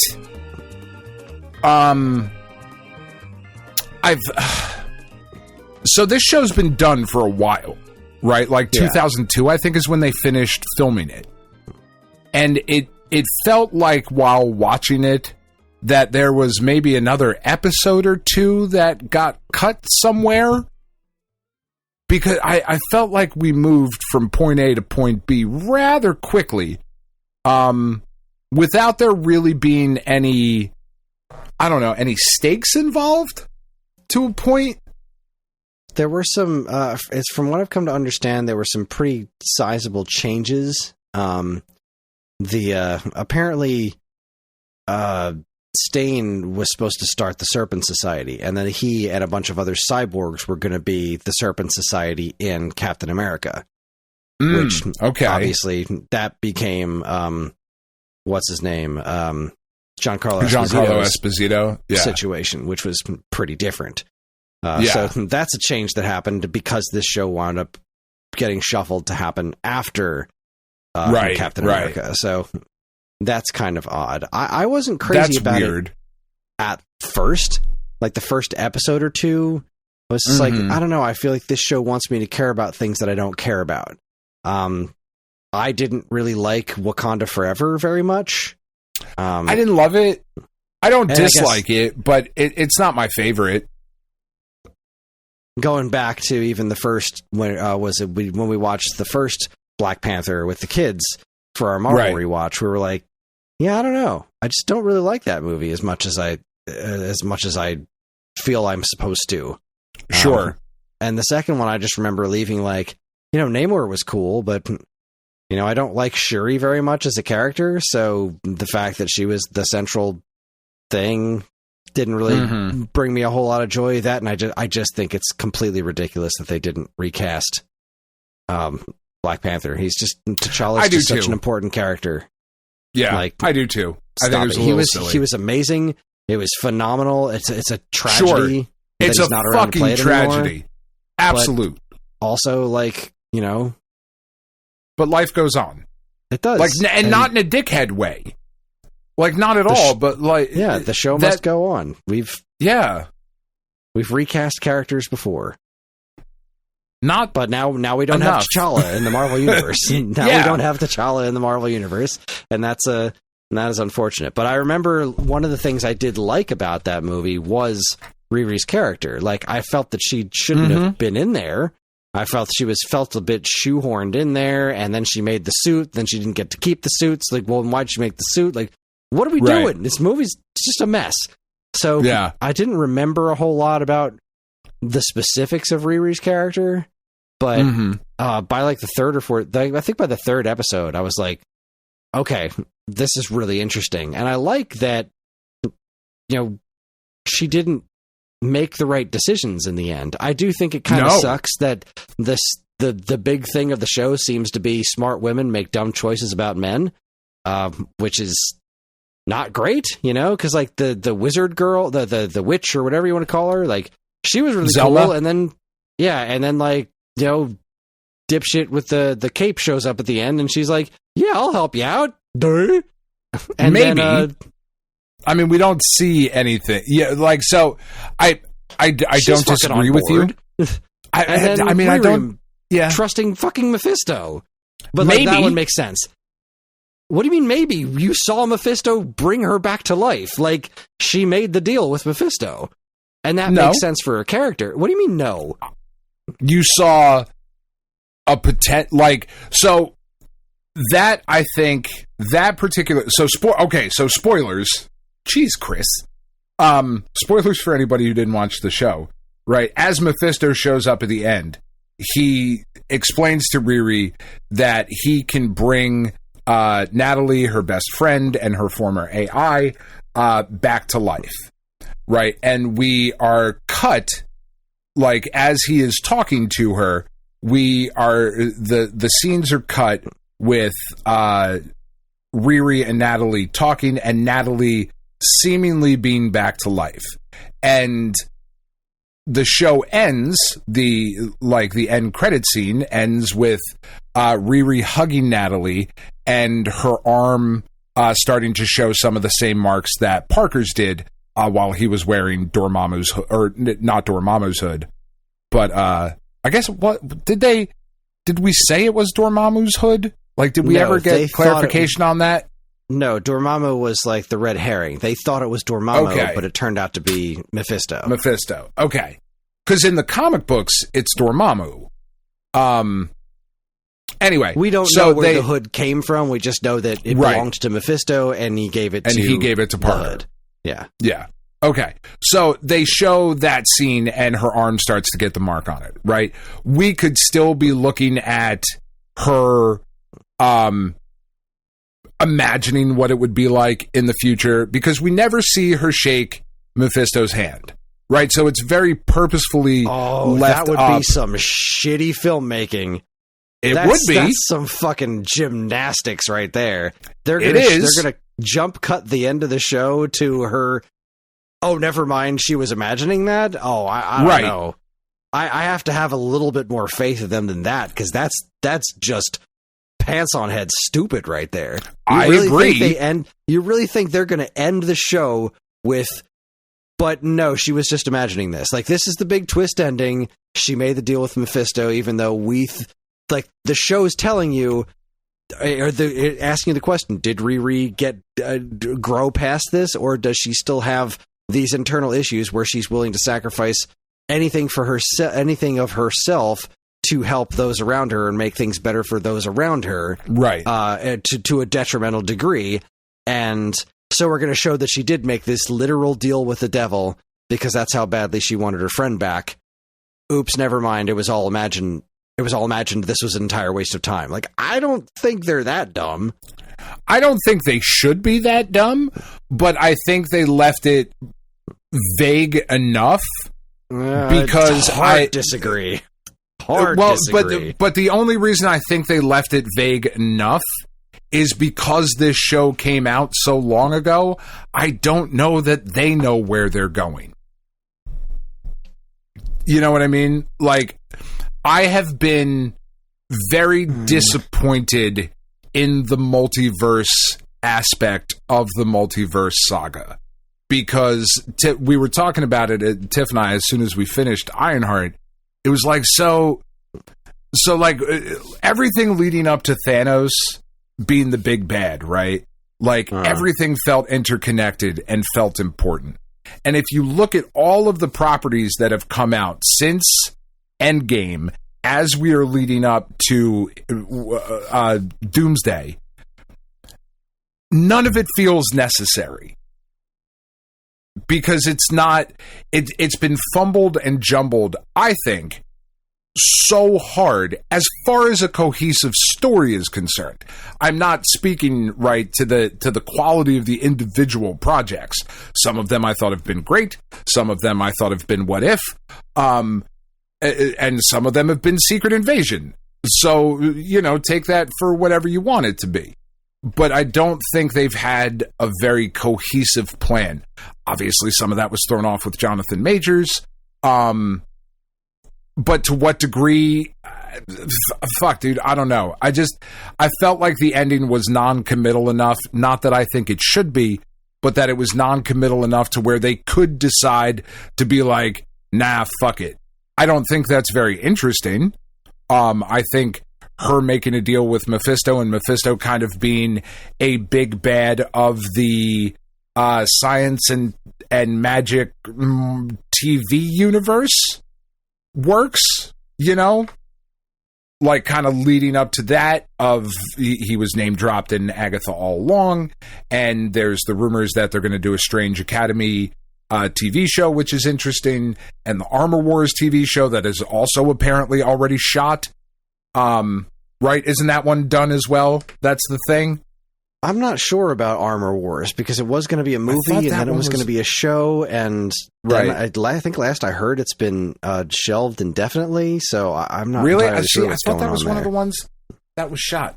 I don't know. Like I said, I don't think they I think it is interesting. I don't think that ending was ambiguous at all. I don't understand where you're coming from on this. Like, I understand where you're coming from and, like, not understanding where things were going, but I don't think that was meant to be in any way ambiguous. I think that's 100% showing you, I think it with could your eyeballs.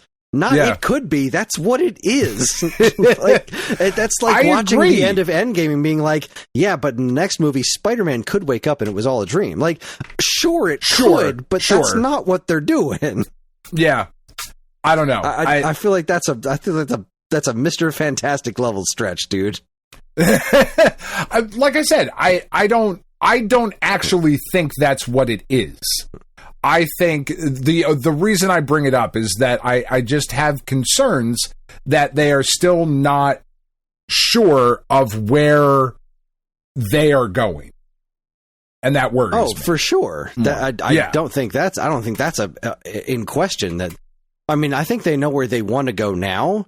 And I think they're still trying to figure out how to get there, because they've changed course. And who knows, if the Avengers Secret Wars doesn't turn out to be very good, maybe they'll change course again. But at that time, I think they didn't. I think they knew what they wanted. I think the impetus of this show was that scene. I think the purpose of this show was to get there, to have Riri be this flawed character that doesn't turn out to be the Tony ultimate Stark. Good. Maybe she could still get there, but, like, you know, she didn't get locked in a cave and, you know, have to rely on the technology to literally keep her heart beating. You know, she didn't go through what Tony Stark did. But, like, from a pure character perspective, like, they're not all that different. Like, Tony Stark was a shitbag before he became Iron Man. That's the point. He's a bad dude. Yeah, but he didn't know how bad he was. Whereas Riri's got a very different. She's in a similar situation where, like, she's doing bad things, but she thinks she's doing them for the right reasons. Right, and that's not necessarily better, but it's interesting. It's different. It's different, and I liked that they didn't. I liked that they made her make that shitty choice at the end, except for the fact that it was like, here's a show about some really cool female characters who wind up making real dumb decisions about men in the end. And it's like, you were close, but, like, you almost got there. You almost got there. Yeah, like, do I think I don't think it's as good as Loki or WandaVision or Agatha all along. I certainly enjoyed those more. I loved the way her suit looked at the end. I thought the soundtrack was great. I thought most of the acting was really, really good, minus really, like, the dude who played Hood. Like, he wasn't great. Anthony Ramos? He did not have it. No. I just didn't care. I would have rathered see the dude who was playing his cousin. Yeah, he's good. He was fun. I liked him. Yeah. Like, I don't know exactly what he was going for. I didn't love it. And honestly, like, I haven't loved anything I've seen of that dude outside of Hamilton. Yeah. I haven't seen a ton of his stuff, but I haven't either, but, like, he just didn't do it for me the whole show. Yeah. Every time he was on screen, I'm like, I don't get menace out of him. The only time that I liked him was when he seemed small at the end, when he was losing his ability, where he was trapped, where he got what he wanted from his dad, and he was supposed to seem small. But anything outside of that, I didn't really care for him at all. Whereas I thought Zeke Stain was really cool. I enjoyed him. I thought I thought they did a really good job. I thought the actor Han Solo did a really good job with what he was given. I laughed when he was like, "I'm sorry," as he was like punching the security guards and all, but it was also like, I also didn't love that for the character. Like, I just thought that part, like, those are some of the things that bothered me about the show, of like, we're uploading all of this tech and he's going through these bio enhancements or whatever, and you change the admin name. Like, stop it. That is so fucking silly. That, like, when that scene happened and they changed the admin name from Ezekiel Stain to Parker Robbins, like, it felt as silly now in that moment. Like, I looked over at Tiff and I was like, it's an interactive CD-ROM. I can see the whole park on this. Like, it was so fucking dumb. You know, like, it's really, we're going through all of these bio-engineered fucking enhancements and shit and like all of this crazy AI holographic tech, and we change the admin. Stop.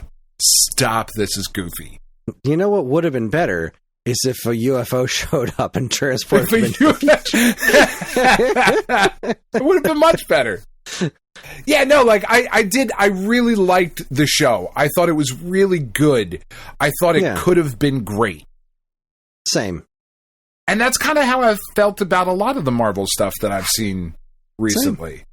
Same. Yeah, like, it's really good. I feel like it could have been great. Yeah, less is more. Let's make fewer things and make them better. I mean, I feel like we're about to make a whole lot of fucking things. I feel like that's the next announcement, is like, here's all the shit.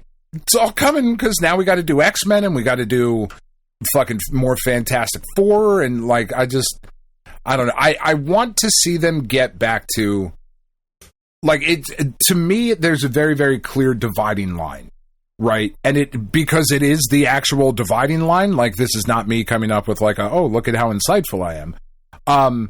Every movie up until Doctor Strange, the very first Doctor Strange, was made with the group of comic book writers collaborating on story and direction. And like, Brian Michael Bendis was involved in that, and Greg Rucka was involved in that, and like, there was a group of like the top talent at Marvel was kind of spearheading this writer's room for the movies and TV series. And there is a noticeable change in quality and cohesiveness once we get to the first Doctor Strange movie.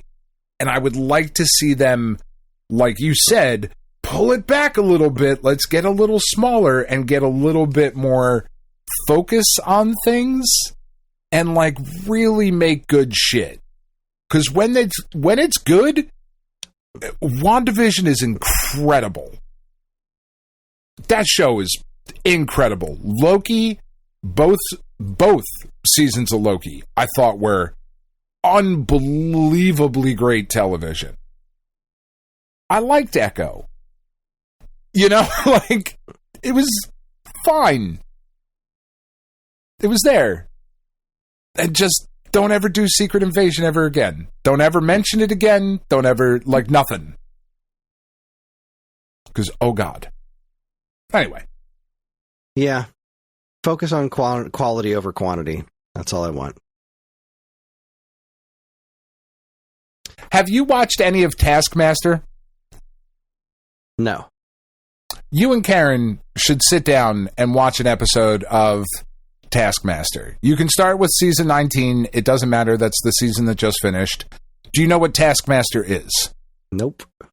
Okay. So Taskmaster is a British TV show hosted by Greg Davies and Alan Horn. Greg Davies is a relatively well-known comedian. Alan Horn is a writer and TV guy in England. And they have a group of 5 contestants, and they do tasks. Just ridiculous things that the show comes up with and tells them to do. And basically every task is designed to make you look like a goofy ass son of a bitch. And it is just joyful and hilarious and just so fucking funny. And this past season, Tiff and I have subsequently, we started like just randomly of like, oh, what the fuck is this thing on YouTube? Because we get it here on YouTube. We were like, oh, that's funny. I think we watched it because James Acaster, who's a comedian we saw him on one of the episodes and was like, oh, what the fuck is this? This looks funny. And indeed it was. So we watched the other 18 seasons of it. Because they're short half hour, like I think there's 10 episodes per season, whatever. Doesn't matter. This latest season that just finished had Jason Mantzoukas on it, the dude who does Rex Explode's voice and is in Brooklyn Nine-Nine and Parks and Rec. He's the Dennis Feinstein in Parks and Rec. It was fucking great. It was absolutely great. I think you would laugh your tits off. I think you should absolutely watch it. And it's on YouTube. Well, you just pop it on YouTube and Taskmaster Season 19. I think you and Karen would have a fucking blasty blast watching that shit. Okay. Now, we just caught up last night with Resident Alien. That's okay. That's about where we're at right now. Yeah, I've never seen 30 seconds of that show. I've heard it's good. Yeah, it's a good time. I like it. Yeah, I've heard it's good. Never seen it. Alan Tudyk is wonderful. He's great. Yeah. Yeah. Have you gotten into any gaming this week? Not really. Just doing a lot of Mario Kart. I kind of stopped playing Breath of the Wild every time I sat down. Like, I want to play more Breath of the Wild. And then I remember Donkey Kong's coming out in a week, and I'm like, maybe I shouldn't get so involved in this right now. Right.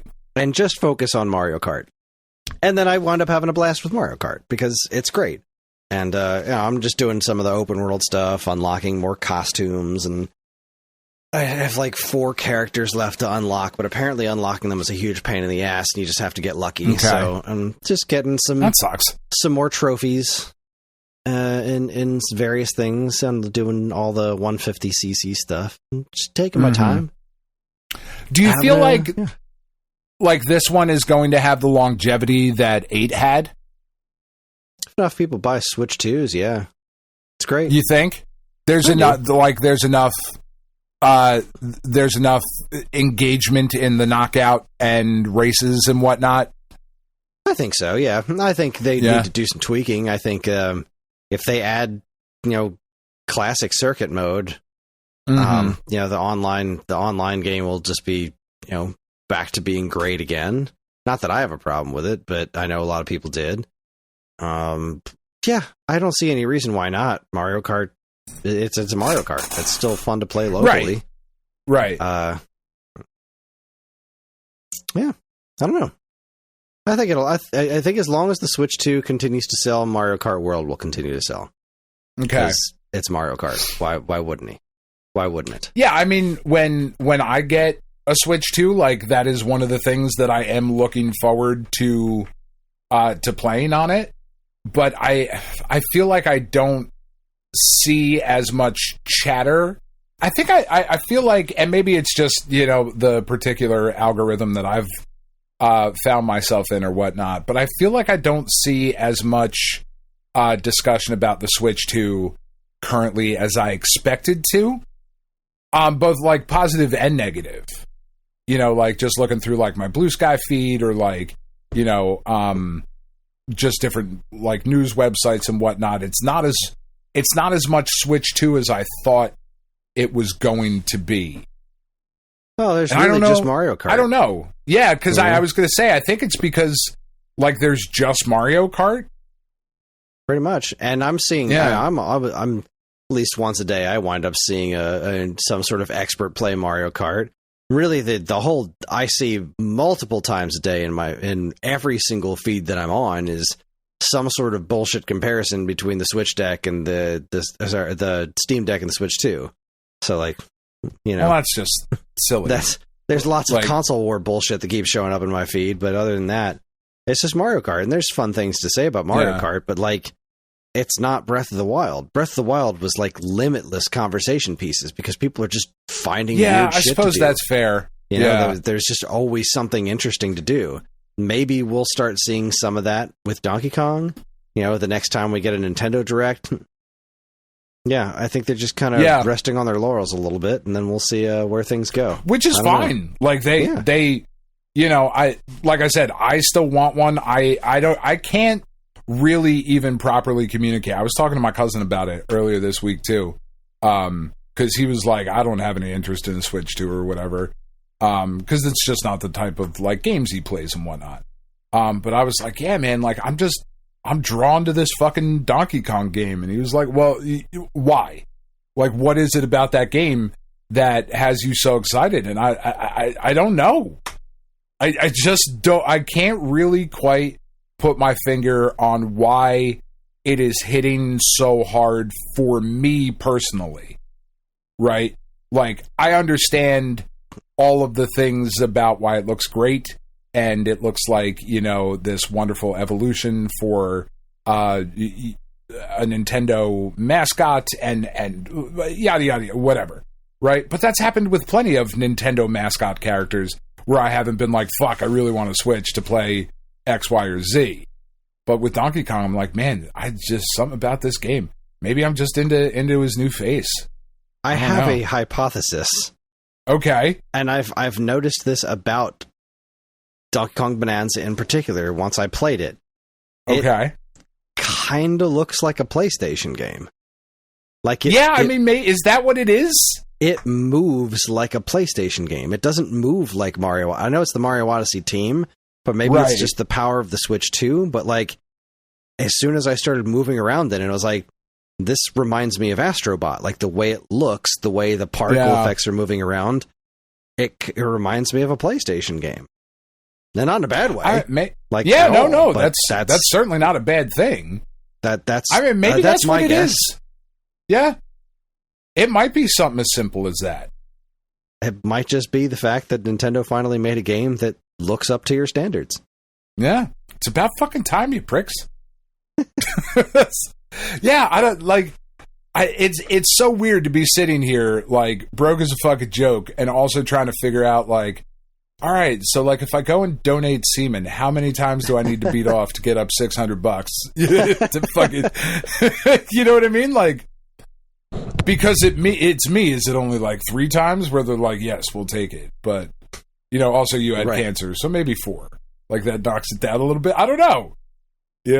I don't know, man. Yeah, I was looking at some of my bills and looking at my Super Nintendo collection, being like, if I sold all of my Super Nintendo games, I could pay off my solar loan. Right. Isn't that like nuts? I like look at some of the comics I have and some of the older baseball cards and figures and stuff that I have, and like the prices that those things go for. And I'm like, I mean, I could get rid of these things that I spent my life capturing and that bring me joy every single day, and I love them with all of my heart. So that I could not be in as much crippling debt because I'm stuck in a giant predatory loan. But right? Or I could, it's very odd because this week the bulk of what I've played and my hands have been really. The weather has really been fucking with my hands and my neuropathy these last couple of weeks. I've been very, very unhappy about it. So I haven't been able to put like as much time into things like Sekiro. I am not buying Tony Hawk tomorrow because Tony Hawk's Pro Skater 3 and 4 comes out tomorrow or a week ago as of, when you hear this podcast. But I tried to go back and I was like, because my hands have been hurting so bad, I wasn't sure if it was a smart decision. So I went back and tried to play Tony Hawk's Pro Skater 1 and 2. And like, I was doing fucking terribly. And I was like, all right, so I'm going to hold off for a little bit on this because I'm just not going to enjoy it right now because I'm just in pain, So instead, most of my time has been focused on like Death Stranding 2, which is incredible. It's fucking awesome. And there's not much that I can say about it like on the show because so much of it is just like the first game.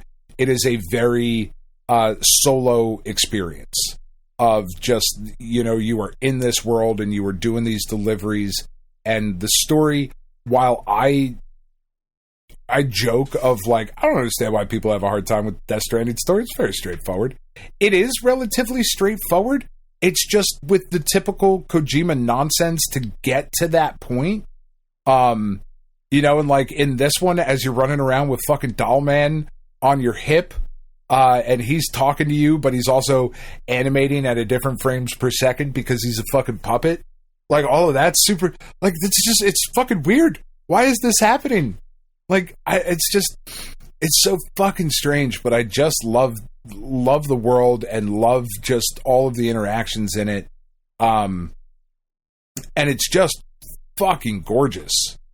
Like, Jesus Christ, this game looks good. And so I got the new TV a couple weeks ago, right? I talked about that, right? Yes. Yeah, okay. So I went to BJ's or Costco, whatever the fuck it is, and got the TV for like $250 or whatever. And I was interested to see what the quote unquote game mode was going to do on the TV. And I started playing Death Stranding with the game mode on, and it was doing this weird thing where, like, as you were, like, even just standing still, the textures on, like, the plants or the mountains or the sand or wherever the fuck you were in the world would go kind of blurry for a second. And then they would slowly come back to, like, a 4K resolution texture, and then they would stay that way for a couple seconds, and then they would go blurry again. And I was like, what the fuck is that? Like, this isn't good. I don't like this. Maybe it's my HDMI cord because, you know, this is like a different TV and it's pumping 120 hertz in the auto low latency mode and VRR and like all of these different things that this television is capable of doing. So I went out and bought a new HDMI cord, which helped a little bit. The delay between clarity and this weird blurry thing that it was doing got longer, right? So I was like, okay, that's a little bit better. Then I started fucking with more settings. And the thing that it ended up being was that the sharpness, like a setting that I've never adjusted almost ever on any TV set or monitor that I've ever had, was set too high, and it was fucking with the rendering between the things that the TV was trying to do and the things that the PlayStation was trying to do. So the sharpness was set to like 50 or whatever, and I backed it off to like 40, and now this is the prettiest game I've ever played. It is so insanely gorgeous looking, and it runs at a consistent, you know, FPS, and it's got all of the bells and whistles of variable refresh rate and auto low latency mode and like all of this shit. And it just controls like a dream, and it's simply fucking stunning. It is such a cinematic fucking experience. And it's just that thing that PlayStation does so well of like those cinematic solo adventure kind of things that I've just been really, really loving it and very, very happy with my purchase. Well, I'm very glad to hear that. Yeah. It is not a game for you at all. No. This is not a game. I mean, it's it's just so fucking weird. It's just so weird and interesting, and that's how I feel about you. No, thanks. I'm connecting Australia to the chiral network. That's what I'm doing now. Great. Well, somebody should. So they really should. Fucking bastards. I feel like I played something else, and now I can't. Like, I played Stinger earlier. I played like the first level or two of Stinger because I was making a video. I was looking at, you know, stupid Facebook videos with Ellie before bed, and I just came across one that had like 9,000 views, and it had only been up for like 2 hours, and it was just some dude playing Donkey Kong Country. It was just a camera pointed at his CRT and his controller playing Donkey Kong Country. And I'm like, well, fuck, I can do that. So I just recorded myself playing Stinger, and I'm just going to do that once a week and see if that gets views. I don't fucking know. Nobody knows what we're doing. No, nobody knows. This makes sense. It doesn't. I did spend a decent amount of time working on so I hit that stupid thing on YouTube. If you go to the YouTube studio, it can suggest things like topics that are popular among your viewers. And I never do that because I always have my own ideas. But I clicked on it just to see what was floating around in there, and one of them was like how to connect all of your old retro consoles to HDMI. And I'm like, yeah, shit, that's a pretty good idea. I could do that. Yeah. So I spent like I have done that. I spent like an hour on the phone with Andy figuring out what we have as far as like what do we have that'll connect an NES? What do we have that'll connect a Super NES? Right. Like what is the high end option, and just like I don't care about the highest possible pulling RGB signals out of the system. I just want it to be playable and look okay. I just want to play Punch-Out on my new giant television like I did when I was a kid. Exactly. So we kind of went through and we ordered a handful of new items to replace some other items. Cool. We're having Hyperkin's prices went up crazy because of the tariffs. Where we have another local distributor, XYAB, that has a lot of similar products. And so we're kind of transitioning to a lot of their stuff. We're ordered a handful of new cables. So sometime in the next couple of weeks, I'll be able to put that together. That'll be a fun video. Yeah, that'll be fun because that is something that like I've been kind of debating as I'm sitting here like kind of planning out what the redo here of the Jose Canseco Executive Annex will be. I now have because I replaced the 75-inch TV I took the 75-inch TV is now an 80-inch TV, and the 75 is downstairs. I took the 55-inch monitor that was down here, and it's just in my garage right now.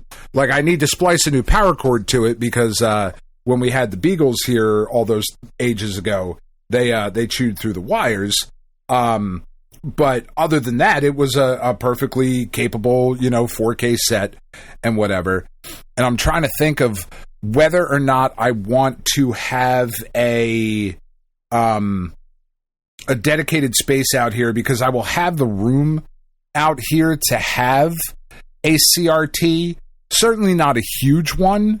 You know what I mean? Like, I'm not thinking like a 32-inch CRT. I'm thinking like a 13-inch CRT. Like, I could have a little station like when I was a kid. I remember the TV I had. It was an Emerson 13-inch CRT that I had in my room, with the door on the right-hand side was broken off, because it had like the little door that you would pop open to like access the volume and all the buttons and shit. And like the little manual dials for like the tint and color and whatnot. That door got busted off, so that was never there. But I could have like a spot like that, or I could plan it out around mounting this 55-inch monitor somewhere in here.